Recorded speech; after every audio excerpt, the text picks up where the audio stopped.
Carrot halwa కోసం అయితే అన్ని ఐటెం తీసేసుకున్నాను. క్యారెట్, పాల ప్యాకెట్, షుగర్, కాజు, బాదం, జీడిపప్పు.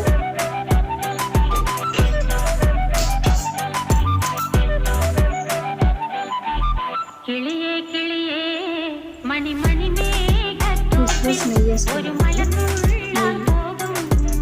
నెయ్యి వేసుకుంటే తర్వాత జీడిపప్పు, బాదం, కిస్మిస్ నెయ్యి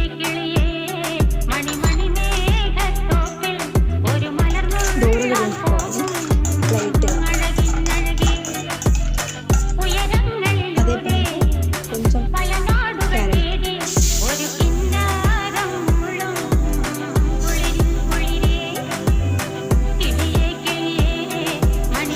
నెయ్యిలోనే వేగనివ్వాలి.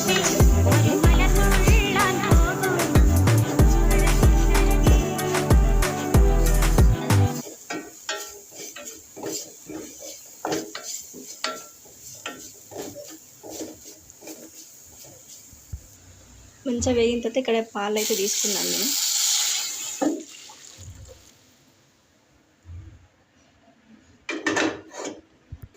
One cup sugar. నేనైతే టేస్ట్ కోసం ఇలాచీలు కూడా యాడ్ చేస్తున్నా 2. తర్వాత జీడిపప్పు, బాదం, కిస్మిస్ అన్నీ వేసుకుంటున్నాను. నెయ్యి వేసాం కదా, స్మెల్ అయితే అదిరిపోయిందండి. క్యారెట్ హల్వా